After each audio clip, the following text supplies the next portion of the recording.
Thank you, Secretary Geithner, for coming. You mentioned in your remarks that lowering marginal tax rates is good for economic growth, and I couldn't agree more. Under Kennedy and Reagan, when we significantly lowered marginal tax rates, we did significantly lower unemployment. Unemployment seems to be rising under the current administration's policies. Your statement, though, that saying that lowering rates would encourage economic growth seems to conflict a little bit with the policy of your administration and the current majority party in the Senate. For one, the President's budget would have increased marginal tax rates. For number two, the Democrat jobs plan, a variation of your jobs plan, would also increase marginal tax rates. I don't know if you've had a chance to read the Republican jobs plan yet, but the Republican jobs plan would actually lower tax rates and simplify the tax code by getting rid of loopholes and evening out the tax code. So I'm wondering if I can assume today that your testimony is here today in support of the Republican jobs plan. No risk of that. Sorry to disappoint you, but I will tell you that on the broad strategy of how you think about fundamental tax reform, we're going to disagree on fundamental pieces of it, but on the general strategy of lowering rates by broadening the base and creating better incentives to invest, that's what will guide our basic strategy. It's part of our plan. If you'll go back and tell the President today, my office is open, I'm happy to meet with him anytime today to go over this. It's part of the Republican plan. Lower rates, broaden the base, get rid of loopholes. What do you think caused the housing crisis? And I guess to begin with, what do you think caused the housing bubble from 2001 to 2007? Without being too technical about it, we had a long period of very low rates, and we had a terrible erosion in underwriting standards, and those two things together caused a huge overinvestment in housing, and Americans were allowed to borrow a huge amount relative to income and their housing value, and when the storm hit, things came crashing down. I agree. Who do you think in the country had more influence over interest rates than anybody else?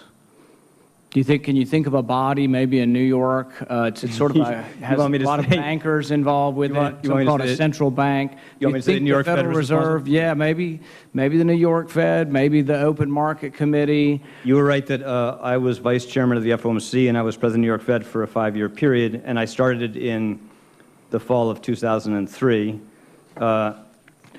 But I guess here's my point. I hate to interrupt you, but I got a really short time. Interest rates I see as sort of the price of money, and they should fluctuate somewhat based on the demand for the money.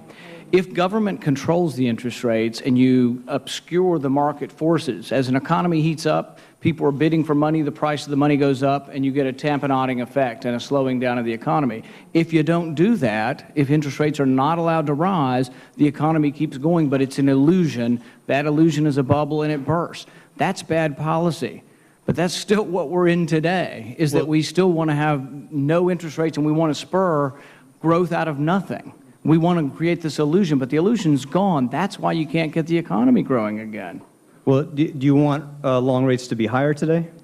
I want the market to control what rates are. I can't condone. The Soviet Union failed because they could not determine the price of bread. We are in a failure as a country now because we're trying to determine the price of money, and we shouldn't have individual central bankers determining the price of money, because when they do, they make mistakes because they're fallible and they're human. And as Hayek said, it's this pretense of knowledge that you think you're, and I don't mean this as an insult to you, but people think they're smart enough somehow to tell us what the price of money should be. You and I made more in common than you fear. But on this basic question, the Fed doesn't have the ability to affect the all interest rates across the economy. What they only do is affect, but I'm commenting about monetary policy now, which I'm not supposed to do, the short-term interest rate.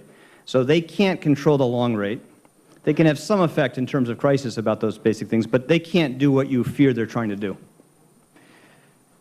So why do you think interest rates were low? It was a market force that kept interest rates low for 7 or 8 years and had nothing to do with the Federal Reserve Open Market Committee? Well again, I'm commenting about monetary policy, which I generally try not to do as Secretary of the Treasury, just to protect the independence of the Fed, and this would take us a longer period of time. But I think most economists who look back over that period would say that because in 2001 and 2002 we had a recession, rates were low coming out of that recession, and as you know, you had a huge set of global forces that caused a huge amount of investment in the United States over that period of time, and that helped keep long-term rates down over that period of time. But as I said, the reason why we had that boom in housing and elsewhere was because we had a long period of low rates, and we had a terrible erosion in underwriting standards across the financial system, complete breakdown of basic controls on risk and safeguards, and those two things together were very damaging.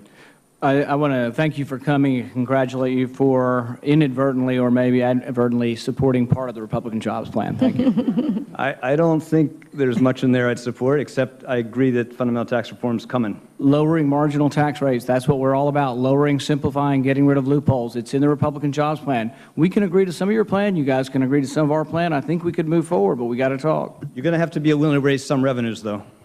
Because you can't balance the budget, you can't get the budget back under control unless you're willing to, as part of tax reform, to see some modest increase in revenues. Now, of course, we may disagree on that and who should bear that burden, but we think the most fortunate Americans can afford to bear that burden. Well, revenue may well go up with lower time. rates, with less loopholes and less tax credits. Time has expired. Thank you. Senator Hagan and then